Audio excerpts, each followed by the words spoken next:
Good morning, everybody. Welcome. We'll just give everybody a second to connect to audio. Hello, everybody. So welcome to today's session. I would say it's so nice to see all of you, but unfortunately you are unable to turn on your video. So I can't see you, but I know that you're there in person. So it's nice to see you there virtually.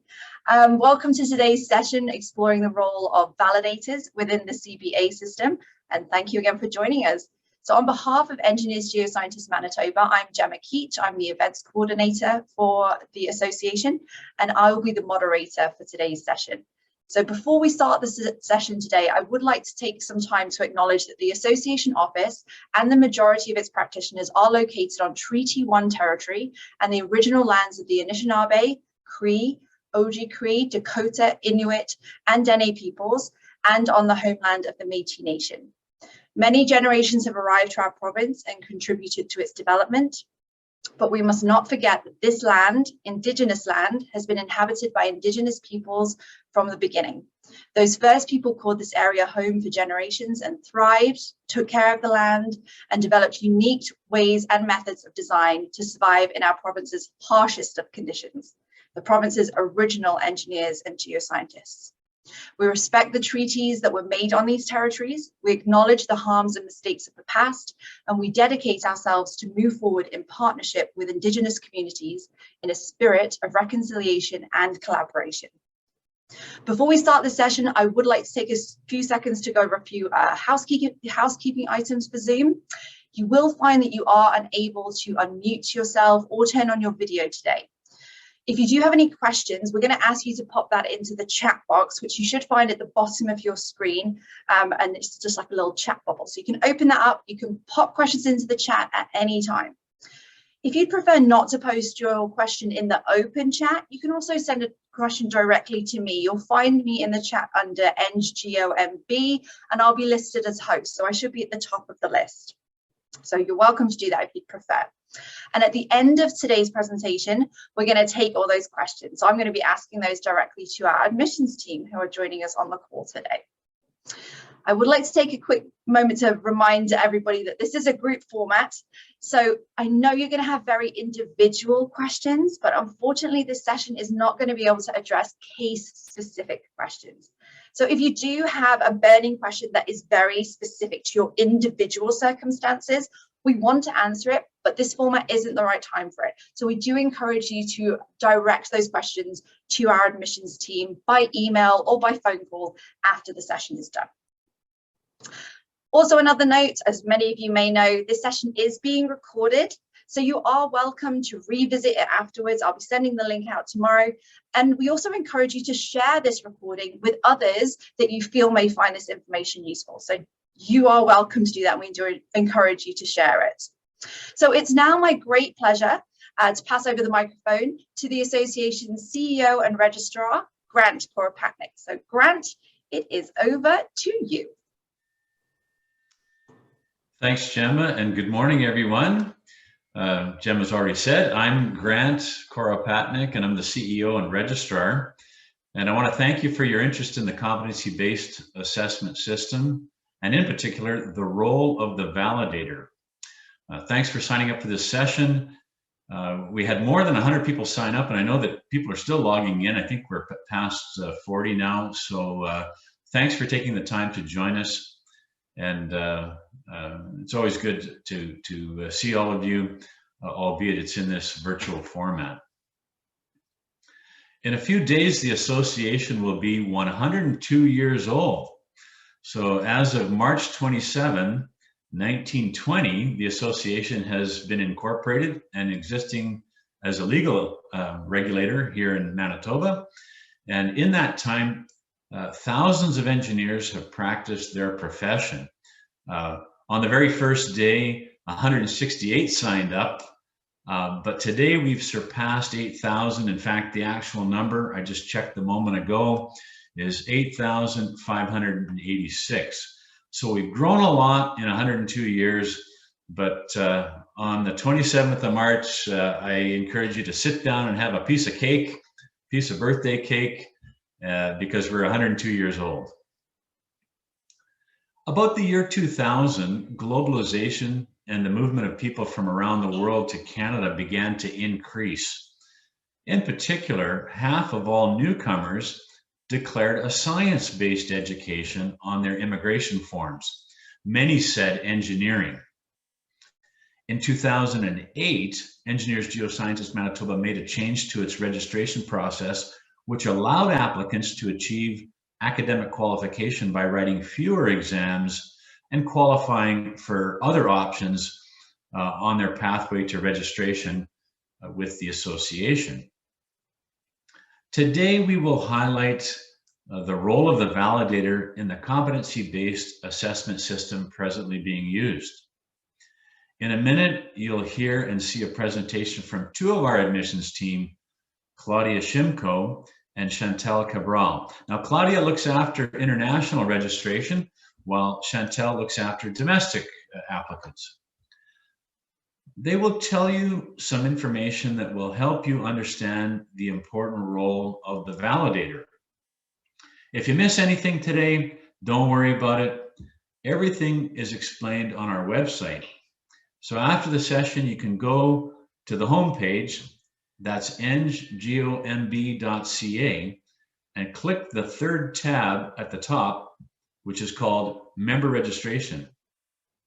Look for the menu item called Competency-Based Assessment in the right column of the drop-down menu. Once you're in there, you'll see a slideshow with some audio giving an overview of the CBA system, and then you can look for the link called Guide to CBA, which explains everything about the role of the validator, assessor, the role or responsibility of the applicant. It's all contained there. At the very bottom is the contact information for Claudia and Chantal. So don't worry if you missed something today. It's all there. And of course, we're here to answer your questions if you think of something later in the week or down the line in the future. We're excited to share this registration process with you, and in particular, the role of the validator. I hope you find something in here that is valuable to you. If you like what you see, please tell a friend. We want the word to get out that we need your participation as validators. Once more, thanks for signing up for the session. I hope you have a great day. At this time, I'd like to turn it back over to Claudia. And once more, thank you. Merci, miigwech.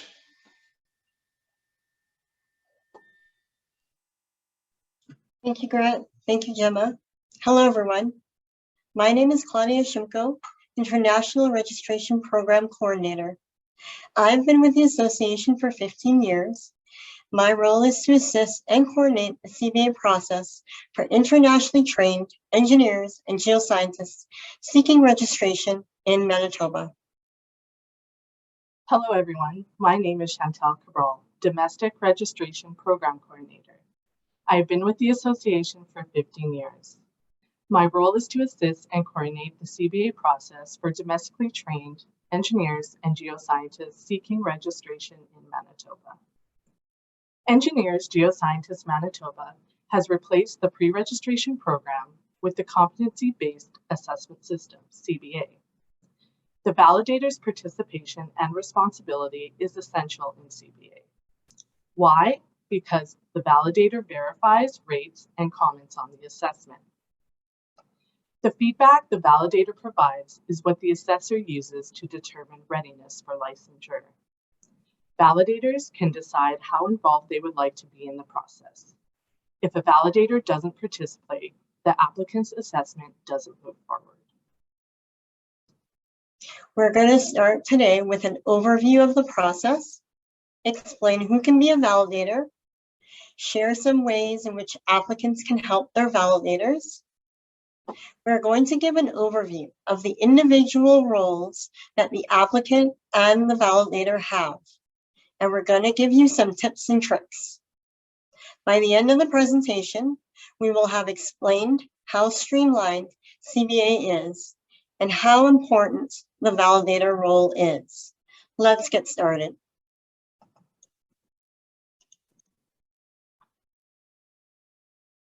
Competency-based assessment is conducted to determine whether an applicant has progressed to a professional level of competence in their field during their work experience.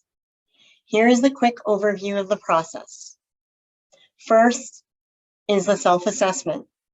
The applicant self-reflects and documents, rates on their competencies. Next, the self-assessment goes for validation. When the assessment goes for validation, it is called the validation process. The validator verifies, rates, and comments on the applicant's assessment. They answer a set of general questions about the applicant's readiness for licensure. Last is the assessment process. The assessor will review the applicant's competency examples and the validator's feedback. The assessor provides scores for each competency, and then they comment on the applicant's readiness for licensure.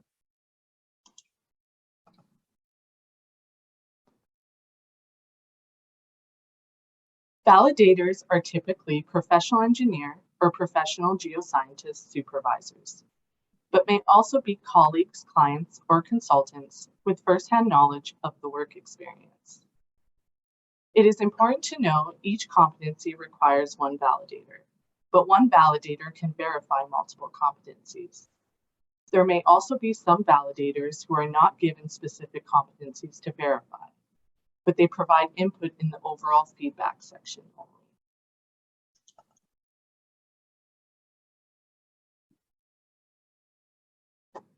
CBA asks applicants to select their validators at the beginning. The system asks applicants to list the 4 validators right before they start the self-assessment. The applicant can help their validators and themselves in a few different ways. First, know the validator policy. A minimum of 4 validators are required, and the minimum of 2 must be professional engineers or professional geoscientists or equivalent. If in doubt, contact us and we will assist you.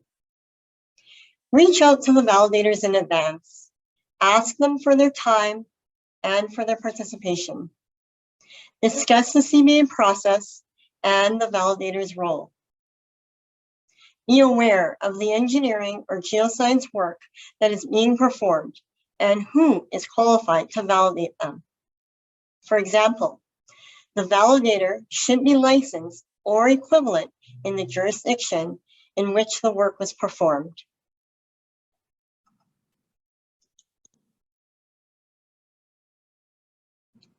Here are a few suggestions for applicants. Be honest. Make sure the self-assessment is clear. Please be aware that the CBA system will ask the applicant to declare if there is a family connection. As mentioned earlier, discuss with validators the validation process and their willingness to validate. Please ensure that validators' information is correct, such as an email address, as this will be the main form of communication. If the email is incorrect, the validator will not receive the notification. Be considerate. If the validator needs more time or asks for clarification, please be patient. Please be aware interim validation is an option. This means applicants can complete the competencies and send it to their validator immediately for validation. Confidential information should be discussed with validators in advance. For example, use words such as Project X in City Q, then inform the validator separately which projects are being reported.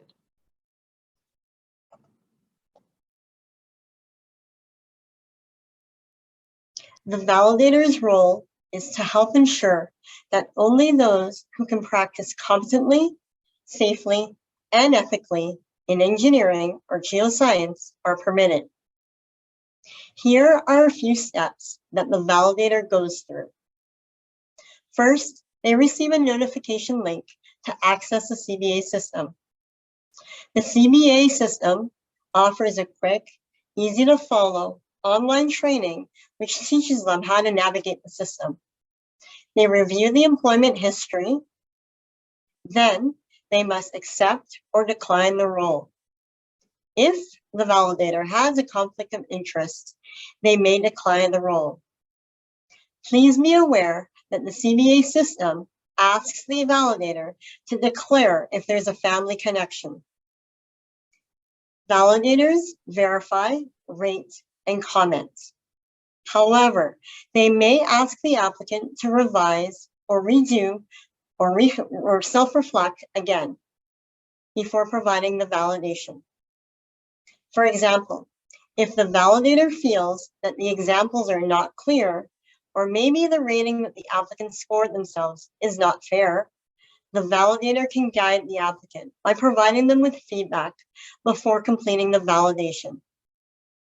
Last, the validator finishes the process by answering the set of questions, general questions, about the applicant's readiness for registration.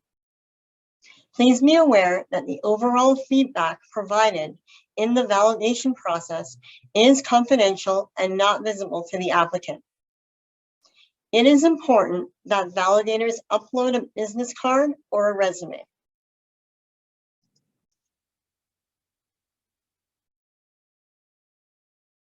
During the validation process, it is recommended that the validator understand good quality reporting. Please review the sample, which shows a poor and good quality competency entry in 3 parts. Situation. A brief overview of a specific situation or problem. As shown in the slide, the strong example provides more detail. Validators should be aware that the same situation can be used to cover multiple competencies.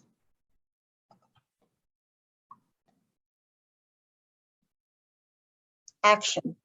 The actions taken in response to the situation, including engineering or geoscience judgments made or solutions found.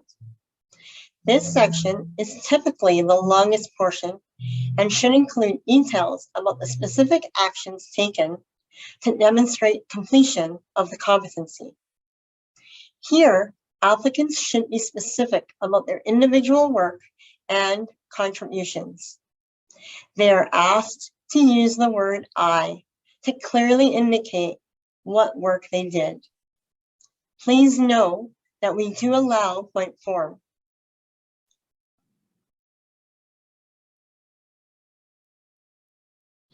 The last part is outcome, the impact that the applicant's actions, solutions, or judgments generate.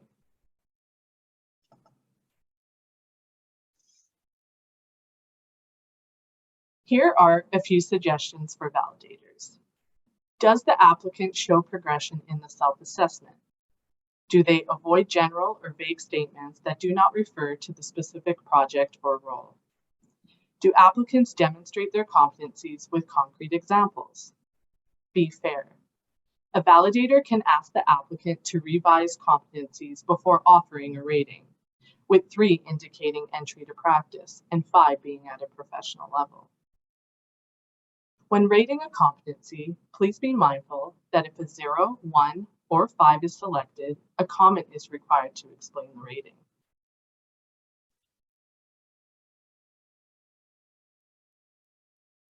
Validators are essential because without their participation, the applicant can't move forward.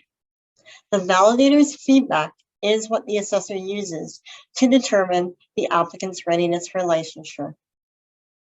Competency-based assessment is all about the applicant's self-reflection on how their competencies match up to their experience. The validator verifies, rates, and comments on the assessment. The assessor reviews all of it and makes the final recommendation on the applicant's readiness for registration. The CBA system is user-friendly and efficient. It offers built-in training.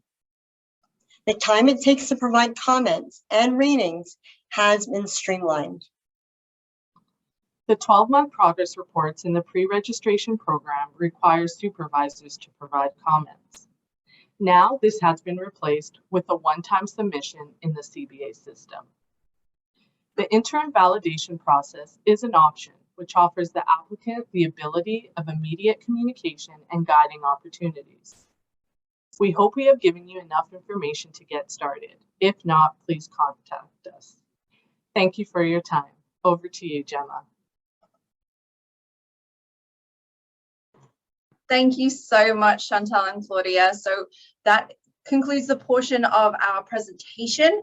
And now we're moving swiftly into the Q&A section. So I've just opened up the chat. It should have popped up on your screen. So if you have any particular questions, please do pop them in there. I'm going to be reading them out to Claudia and Chantal.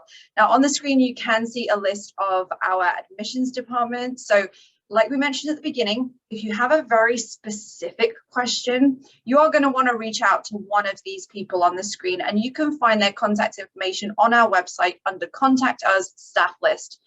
We will also send out Chantal and Claudia's direct emails with the follow-up email that comes with the recording of the session. That will come to you tomorrow. Okay, Chantal, if you want to unshare your screen, we'll get you nice and big and we'll start the questions. Okay, so we have one question come in already that says, can you expand more on the comment validators need to upload a business card or a resume? Is this required if the validator is a professional engineer? For both. It's just helpful to the admissions staff as we need to connect, and if we need to connect with them. So yeah, business card for anyone that is a validator, or a resume, or both. Oh, perfect. The more the merrier, right? Okay, let's see what. Okay, what about timeline? So you haven't seen this one. This is a direct question. So someone's just saying they're unclear about how timelines work in the new system. And I can see, like, it's a big change, right? Let's just admit this is a big change. The CBA system is very different. So can somebody explain what it would look like in terms of timeline for an applicant? So for example, the applicant graduates, starts working, and then where does the CBA system kind of fit in? Do you want to address that one? Sure. Tell me one through, or I can. Well, I can address it. Okay. It's not a time-based system, so really a timeline doesn't exist. I feel like the responsibility is on the applicant on how they are entering their competencies. It is more streamlined, and like I mentioned in the presentation, interim validation is an option. So for a new grad, if they are just starting out and they're worried about, you know, once they get to the end of the competencies and they're worried about a validator not remembering, that's what the interim validation option is for. So I do feel that it is more streamlined and it does offer immediate communication. And for the internationals as well, just to kind of follow up on Chantal, it's not time-based, and it's all based on the experience and the time that the applicant puts in. Perfect. And kind of linked to that, this question I think kind of springboards off that. So does the CBA system allow an intern, which is interesting, we can debate that use of that term in this system as well, you might want to address that, to do a one-time report if the 4 years experience has already been gained? Sorry, can you repeat the question? Yes. So does the new system allow an intern, or let's say applicant, to do a one-time report if the 4 years of experience has already been gained? I would say it would, yes, it would be eligible for consideration for sure. Yeah, perfect. If they're enrolled in our system, yes. Yes, this is an interesting question, and I feel like one that maybe people are thinking, this is a good one. Can I replace my validator that I've already selected at any time? You know, things happen. Can they replace the validator that they've chosen? Yes or no? At the beginning, they can. So if they list them, they can. You know, we mentioned earlier that you should have, for the applicants to have a streamlined process with their validator, have that discussion in advance. But let's say the validator or the person that they approach says, no, I just can't do this. Yeah, they can select someone else. Or we require 4, but if you have more than that, you can include them. So yes. Chantal, you have more? Yeah, I think that once they submit the self-assessment, there's a little bit, they can't change their validators at that moment. So they would have to contact us to figure that out. Perfect. This question I think you have touched upon, but I think this is a point of confusion, so I do want to address this one. So does each competence need to be validated by one of the validators that are professional engineers? No. Each competence have to be validated by a professional engineer? No. Yeah. Yeah, perfect. That's a good question though, because I think people are hung up on that idea of a professional engineer. They don't have to be a professional engineer. Each competence does not have to be validated by the professional engineer or professional geoscientist that is your validator. Yes, good question. Again, this one I think kind of ties into another question, so I'm going to kind of frame this as a whole one. So somebody is asking, the statement, 2 of the validators must be professional engineers or geoscientists or equivalents. So what are examples of equivalence? And to tie that into a broader question, which is a few other people are asking, is if my validator is a professional engineer but is not from Canada, how does that work? So do you want to touch on that one a little bit more? Yeah. So validators, it doesn't matter in the location, as long as they're professional engineers or equivalents. Supervisors, clients, they must be aware of the engineering work that was performed and be able to comment on it and verify it. Perfect. I hope that answers your question. If it doesn't, feel free to type in a follow-up one. This question says the validator's role, we had that slide that was about the validator's role specifically, and it says review employment history. Someone's question is, whose history, the applicants or the validators? The applicants. The applicants, yeah, absolutely. Let me just see, we're getting lots of questions in. Keep them coming, folks. This is exactly what we're here for, so definitely let us know. Somebody is saying, you mentioned that comments are confidential. So this is from the validator's side. You mentioned that comments are confidential and cannot be seen by the applicant. Is there an option to allow the applicant to view the comments or not? My understanding is no. And it's in the interim. So if the validator and the applicant want to have that feedback, that back and forth, kind of the validator kind of becomes like to guide the applicant.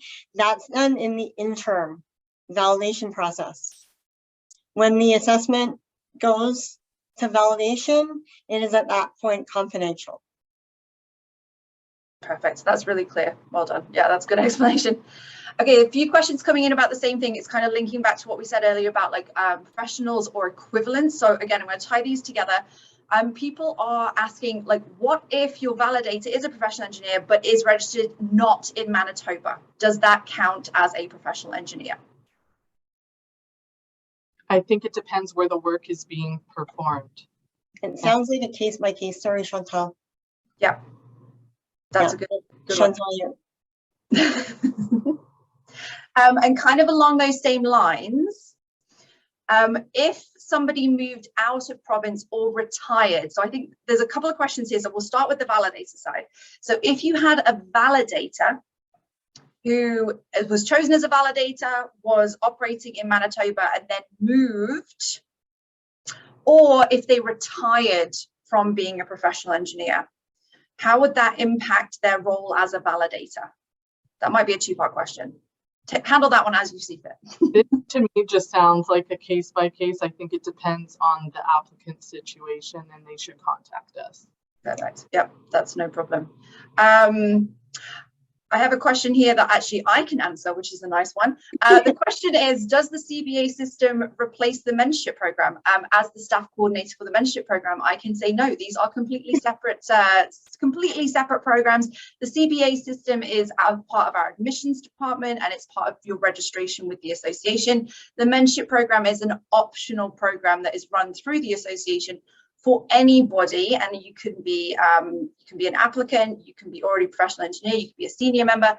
So that is a completely separate one. So if you have questions about mentorship program, feel free to send me an email at any time and we can discuss that. There you go. Oh, that's nice. That was fun. I got to answer a question instead of ask one for a change. Okay. a lot of questions coming in about finding validators. So people either saying, if I'm not working with a professional engineer, what about if I'm a newcomer here? How do I find a validator? Do you want to talk a little bit more about that? Sounds like the applicant needs to do a little bit of outreach, because CBA is all about the applicant's self-reflection and growth. It is up to the applicant to try to find those validators, and the association offers so many opportunities for volunteering and chapters and everything else. So yeah, it's up to the applicants to to get that. Perfect. And we kind of touched upon interim validation already. And someone has a question like, is interim validation required or is it just optional? Can they just submit one final report at the end? It's optional, right? And just, you go. I was just going to say, it's just for if they want that immediate communication or guidance with that validator. It's just an option so that they don't have to wait until they completely submit their self-assessment. It's up to the applicant and the validator to decide up front. So the applicants can say, okay, I'm going to enter the system. I'm trying to get licensed. How involved would you like to be? How busy are you? Would you like to get, competency one at a time, or do you want it all at the end? So that's why it's important for the applicant and the validator to, if they can, depending on the relationship, have that communication, that clear communication right at the front. And go from there.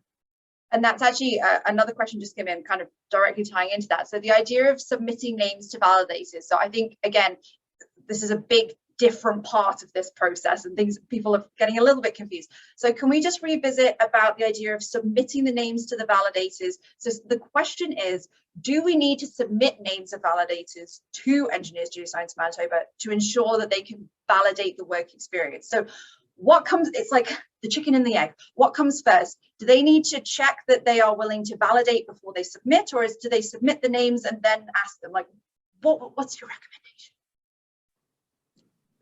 They should do it up front. Once in the CBA system, it will be one of the first things that they do. It's in the beginning of the process of their self-assessment. Perfect. Yeah. And remember to reach out to your validators, that open, honest communication.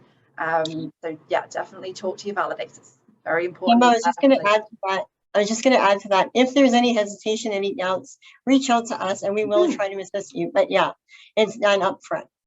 Definitely. Love that. There was a question asked and has been answered, but I just want to say it out loud for anyone that's not following along in the chat. So somebody asked, does actually attending this presentation count for PD hours?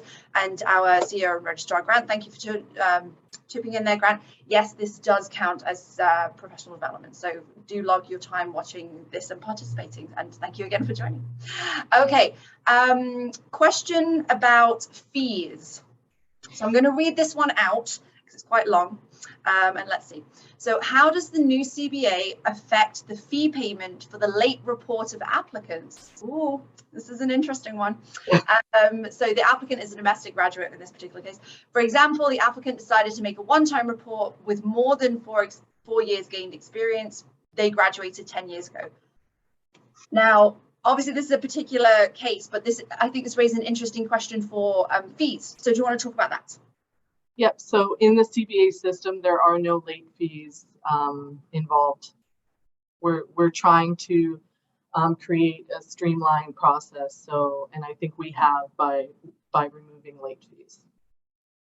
Council removed the late fee from the table of fees and dues, because as we've been saying, the CBA system is not a time-based system.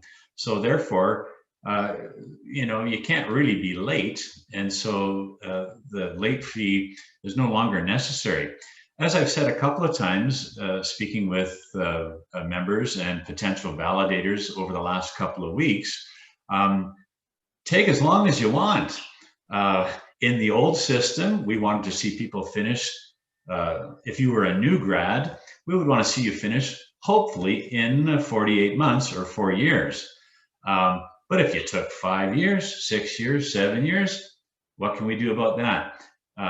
The CBA system, of course, is self-directed. If you want to take 4 years, 5 years, 6 years. What can we do about that? We want you to finish quickly, but because we're measuring competencies, it's actually possible for people to achieve their competencies very quickly, I'll say sooner than 4 years. Many students get excellent job experience during their summer jobs, and so their competencies are being developed while they're a student. So I'll say it's possible for students to finish in 3 years, 3.5. I don't know if anyone's going to be able to get all their competencies, particularly a new grad, in 2 years, 3 years or less, but we're going to find out. The ball is in your court. We want you to play hard, work hard, and finish as quickly as you can. But on the question of late fees, no, there will be no late fees assessed. It's not a time-based system. Thank you, Grant. Okay, now this question actually has been asked already, so I'm just going to mention it just so this person knows I'm not ignoring them. So the question was, what if your validator retires before the 4 years is complete? We had brought this up before. That does sound like quite a specific question. So if that does happen to you, that's a situation where you would reach out to the admissions team, explain your situation, and get some more personal advice depending on your exact situation at that time. One question, I think this is an interesting one. We keep talking about registering your validators' names up front, so kind of the beginning of the process. And again, it's that different kind of switch of mentality of when is the beginning of the process and how close is it to the end of the process. So this question is, in this case, registering up front, does that mean when the applicant is ready to submit all of their information or not? Not necessarily, maybe. How do you want to take that one?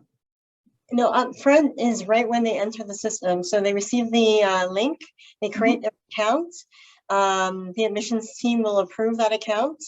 And then once they go back in, they take online training. They include the employment history, and right after the employment history, they'll be asked to select their validators. Great. This question is about finding validators. The comment is that finding 4 validators might be a little bit daunting for some people. Will we be tracking the number of potential applicants who are applying through the system? Yes, I think, yeah. Yeah. And in terms of like supporting people finding validators, there is a reason why the mentorship program is being so successful right now. That is part of our initiatives to try and link people up and kind of get that outreach going. So, again, if you're finding that you're coming across people, assuming that people on this call are validators, if you're coming across applicants who are struggling to find those 4, refer them to the mentorship program. It's a yearly program. It starts in the fall and it runs basically the calendar year. So they can apply after summer for the next calendar year, and that will help them to find some people and to expand their network of professional engineers in here in Manitoba. So we can definitely help out with that. Oh, this is an interesting one. Okay, our organization treats EIT, so interns, salary progression based on reporting and experience approved by Engineers Geoscientists Manitoba. With the new CBA system, this is potentially just a one-time submission, correct? Hence, they're just commenting, will we have to update our processes? Maybe. Yes. Yes, yeah, it definitely, it's not going to be the same. It is quite a big change from our previous system. Good question, though, really good question. Does completing the IEEQ program fulfill competencies? So that's the first question. And the second part of this question is, can the team of IEEQ act as validators, even though they are not professional engineers? Which one do you want to take first out of those 2 questions? It's all about the self-reflection on the applicant. So within IEQ, there is a co-op term and they are gaining competencies through that co-op, through the IAQ experience. So there's that. And in terms of the validators, again, the policies, four are required, 2 must be professional engineers, and the other 2 equivalent. So it's up to the applicant to self-reflect on what those competencies are and who is eligible to be a validator. If they have any questions or concerns, they can always contact us and we'll look at their individual case. That's perfect. Oh, there's some great questions coming in. Keep these questions rolling, folks, because you're getting really into the good stuff. I love this. Now, here's a good one. What about if an applicant moves to a different province once they're registered in the CBA program? Can they continue the validation process with us, or what happens in that situation? Do you want to talk to that? Oh, this sounds to me like this is a case by case basis. I know we're saying that a lot. It's true though. It just depends on the situation. Sometimes people move to another province because of work. Yes. And their main office might be here. So it really depends where the work is being performed. So contact us. Yeah, and that's a tricky one for sometimes for people to get their head around, especially with, you know, remote working. Yeah, it's very much where the work is being performed, not necessarily where you are living. So yeah, definitely reach out to the admissions team if you are moving provinces, and congratulations to you. Can a validator accept more than one applicant? Like, is there a limit as a validator as to how many people you can validate for? No, the more the merrier. Perfect. The more the merrier. As many people. Start a little squad. Yeah. Has anyone actually already completed the CBA process yet? That's yes. The question, isn't it? Yes, and a couple. Perfect. Yeah. Can interns, I'm going to say applicants, right? Because it's a little different now, but I get why people keep saying interns. A little tricky to use that term now. So can applicants start entering competencies if they haven't found 4 validators? Ooh. Okay, well, it's kind of hard to explain, because when they complete their applicant training, they'll kind of understand. Mm-hmm. They need to enter their information and then their validators, and then they move into the competency area. So it's going to be hard to complete that competency area without selecting the name of that validator. So right, yeah. So when they complete the applicant training, they'll understand the process more. It'll make more sense once they get into it. Yeah, it can be hard to grasp such a different change until you're actually doing it sometimes, right? Completely. Now, this is an interesting one because I feel like people are going to face this, and this is a huge reason why we're doing this session today. Someone is experiencing hesitancy from a professional engineer that they know about becoming a validator. And they're asking advice about how they can best communicate with this professional engineer who they're hoping will agree to be a validator about the CBA system, and kind of what's the best way to kind of explain it and communicate with them. Do you want to talk to that? I wish that validator was here today. I was going to say, share the link. Yeah, share the link. Yeah, definitely. And there's the link. And the website, we're gonna link the website with the email that goes out. So definitely the email that comes out tomorrow, like, that's not directly just for you. You can absolutely forward that to whoever you think would benefit from all this information. Gemma, I was just going to add, if that validator, you know, needs some one-on-one guidance, some talking, maybe to just understand the process better, can always reach out to us, and we will do our best to kind of explain the process and why it's important and how easy it is, to try to encourage that connection if possible. Perfect. And this is a good question, kind of linked back to what I mentioned before. If the term intern is no longer valid, or maybe it is valid, maybe you want to talk to that, what are people's title now? Do you want to go? What do they put on? Someone's put, what do they put on their business signature? What do they put on their business card? What do they call themselves? maybe the registrar could answer this. I was going to say, Grant, do you want to chip in on that one? Like, what do we call interns that are no longer interns? You know, a lot of terms will be, they'll continue because people don't change their dictionaries, their personal vocabularies very quickly. And, you know, I still encounter people who regularly refer to the association by its old name, which I'll never do. You won't hear me say it today, but they do. And I wonder because it was easily 8 years ago that we rebranded as Engineers Geoscientists Manitoba, but people's ability to change varies. And so some won't change. They'll still call people interns. Maybe we'll even slip and use the term intern. But really, within the competency-based assessment system, everyone is an applicant. Admittedly, some will be brand new graduates from down Pembina Highway at the Price Faculty of Engineering, or brand new graduates from IIT in India or other institutions from around the world. But it doesn't matter whether you're intern, new grad, a grad from 10 years ago who never registered, you will be referred to as an applicant. If someone wants to put something on their business card, on their letterhead, on their resume, and they've not completed the competency-based assessment system, as registrar, I will allow you to call yourself an intern, an engineer in training, the old designation EIT, because it still has relevance. And I'll say it doesn't cause anybody any great confusion. But if someone does not want to use the term intern or EIT, then you know, it'll be tricky as to how to describe yourself on a business card or on a resume or on a lineup for your employer. But you can always check that with us. We'll try and give you the best advice we can.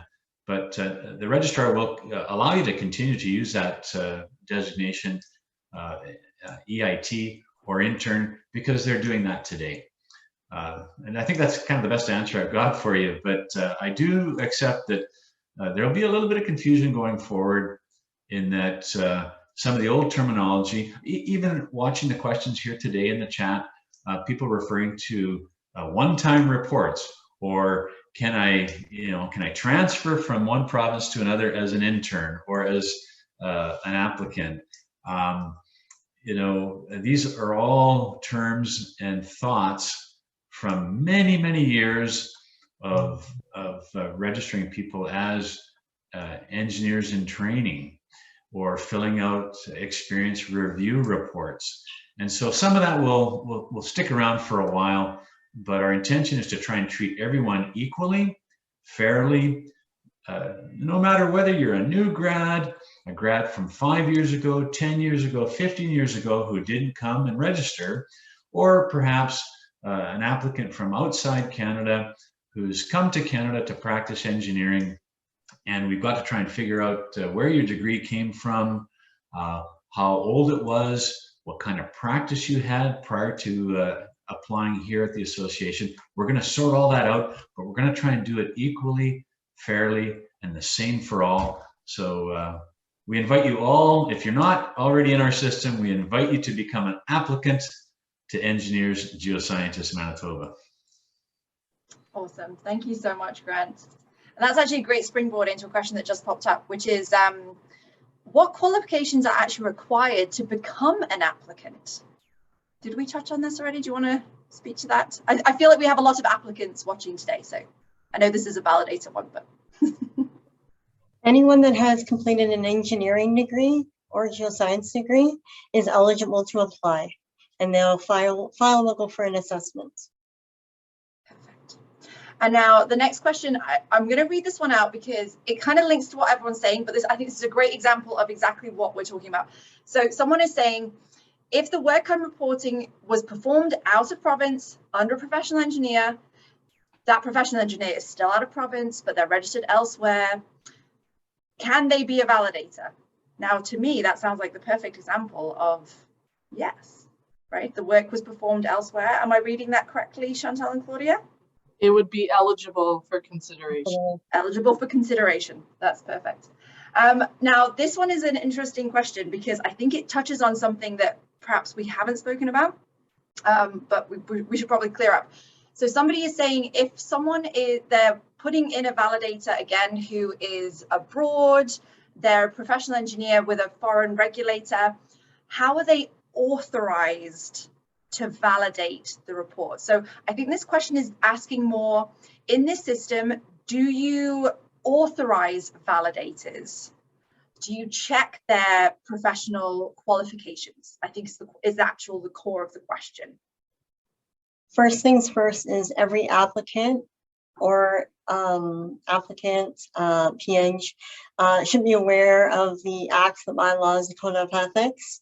The association has modules that they just launched, that was just launched on professionalism, ethics. And so everyone that is applying and to go through this process is strongly encouraged to make sure that they are aware of those modules, the acts, the bylaws, the code of ethics. If there's any questions, that sounds like it could be case by case, can contact us and we'll look into that. Yeah, I think the basic question is kind of more if they're saying they want this person to validate, whether they need to be kind of checked to prove that they're registered elsewhere. Grant, I see you're popping up. Do you want to add something to that? You know, Gemma, the competency-based assessment system is a system based on honor, honesty, integrity. We invite applicants to find 4 validators and identify them. And we're going to trust that they're good people, good engineers of good character, who want to participate in this system for the good of the applicant and for the profession. However, I want to just let everyone know that Engineers Geoscientists Manitoba will utilize or is utilizing all the cyber tools for fraud detection and prevention. And if we have evidence that there's fraud taking place, fake validators or persons that say that they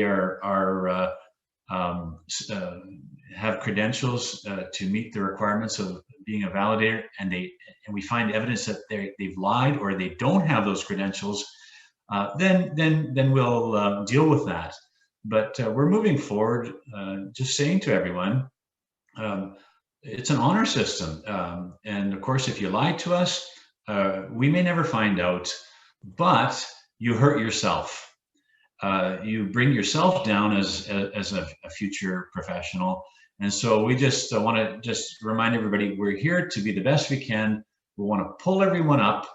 And on the question of will validators be checked? Yes, we'll be doing some checking and utilizing all the tools available to us. Thanks. Perfect. Thank you. Thank you, Grant, for chipping in on that one. Question, I'm just again going to touch on this one. Someone's asking about like if a certain project can be used to fulfill competencies. That's very case specific question, so definitely do reach out to Chantal or Claudia after this session, give them a little more detail, and they'll be able to give you a much more individualized answer than we can really delve into right now. Someone who's asking as a potential validator, is there a restriction? This person is saying they are going to be a validator, but the applicant doesn't directly report to them. Does that matter that they're not like a direct reporting line? Can they still comment on their work even if they're not their kind of supervisor? Well, during the presentation, we typically would prefer supervisors, but it really depends on the work. So I would say that's case by case. Case by case. Yeah. Yeah, more information needed. Definitely reach out for that particular situation. Someone is asking, because obviously some people they want to see what it's going to look like. Is it possible to see, like, is there anything online that shows kind of screenshots of how the system looks like, and where can they find that? They can find that in the guide. So the guide to CBA, which is on the association website. Perfect. And I'll actually pop the website into the chat in just a sec so that you can go and have a look at that. Okay, now there was a question. Let me scroll up and find it. Just want to revisit the interim submission that we were talking about earlier. because this is a good question, and I'm not sure, and I'm hoping you can enlighten me as well. So how are interim submissions treated? Are the competencies assessed every time a competency is submitted, or are the competencies assessed only after all of the competencies have been submitted and validated? So sorry. Go ahead. Interim validation is the option if the applicant wants that immediate communication with the validator to validate that competency. And I brought the new grads up as an example because they may have a competency now, but as they get closer to the end to their 34 competencies, they may question if that validator would remember that competency. So that's why I was using a new grad as an example. It's great for that communication with the validator if they would like. They don't need, interim validation is an option, so they don't need to select it if they don't want to. Perfect. Did you have anything else to add, Claudia? Just was going to add that it can be done as the competency is complete. So I think the question was, can it be done one-on-one? Yes, it can be done one-on-one. Perfect. This is an interesting question, kind of taking it outside of what we're talking right now. Where does the ABC test and the PPE fit into all of this new system? So the ABC test happens during the application process. So before anyone can enroll into CBA, they have to have completed the ABC test. The National Professional Practice Exam, anyone can complete it after they enter CBA. So it's available after they enter the system, the competency-based assessment system. Perfect. Did you have anything else you wanted to add to that, Chantel? Or is that, I think we've covered everything. Yeah, and I just want to add that the NPP is offered 5 times a year, so there is flexibility on when you can take it while you're in the CBA system.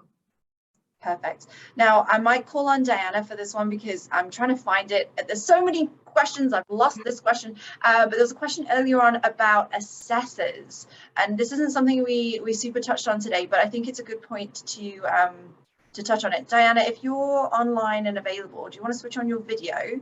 And I'm going to add you to, there we go, there's Diana. And so Diana, if you want to just take the floor and talk a little bit about assessors, how they operate within the system and how people become assessors, that would be great. Yes, so an assessor basically is any professional member of our association that has, that is, I guess, working more than 300 hours, and they're also reporting full ProDev, sorry. We basically were accepting applications at all times for new assessors to apply to the association, and in regards to, I guess, kind of how that works, so once the file is completed of the validation process, then it would go on to an assessor. So we would try to match up the applicant's file to an appropriate professional member that would have the same credentials and things as the applicant to review that file. So I'm not sure if that kind of answers that question or if anybody else wanted to kind of pipe in and provide more information. But if anybody's interested in who is a professional member and is wanting to be an assessor, can definitely reach out to myself, and I can definitely provide further information on that. But if Claudia or Chantal wants to add any more information about that assessor process, that probably would be best. Perfect. And I did find the question. So the question was, who is the assessor and is it the Experience Review Committee was the question that came in. So if anybody wants to add any more to that, please do. Are we good? I think Diana covered it perfectly. But yes, if any of you tuning in are professional engineers, professional geoscientists who are reporting full ProDev, that is an important part, and are interested in the assessor role, please do reach out to Diana. Great question that just came in. Can you be an assessor and a validator at the same time? Well, you can. You just can't be an assessor for the person you're validating. That would be a conflict of interest. So yes, absolutely. That's a great question. You can be an assessor, but you cannot assess any files that you have also validated. Would that be correct? Yes, correct. That's a great question though. And please do. Please be both. We'd love you to be both. Yeah, absolutely. Okay, I think we've pretty much covered most of it. I'm seeing some questions that kind of repeats of what we've said before. So again, if you are seeing your questions not being asked, there's probably a reason. So definitely reach out. That's probably a case-by-case basis. You're going to want to reach out to the admissions team. So I just want to hand it back over to Claudia and Chantel if you have any kind of final words before we wrap up today. Yeah, I just hope that everyone found the presentation informative, and if you have any questions, reach out to us. We're really excited about the CBA process. And perfectly. If you have any questions, concerns, reach out to us. Please help each other out, collaborate, and thank you for your time. Wonderful. And thank you for your time, Chantel and Claudia. This was a really great presentation and amazing questions. Again, you guys always bring the best questions. So we will be sending this recording out tomorrow, along with those links that I did pop into the chat, and also the contact information for our admissions team. So please do utilize all the information that we have on the website. Send that email to whoever you think will benefit from it. Yes, Grant, did you want to say a final word? Yes, thanks so much to Claudia and Chantel and Diana, and to you, Gemma, for hosting this session. I have learned a bunch more things, and I always appreciate being able to come to one of our own sessions, but learn something. And so thanks so much. And to all of our participants, thanks very much for the good questions, and it's given us lots of thoughts. We're going to try and help build our information base to go forward with good information for all of you as you join in on the role of the validator and inside the CBA system. So everyone, thanks. Have a great day. Thank you, everybody, and goodbye.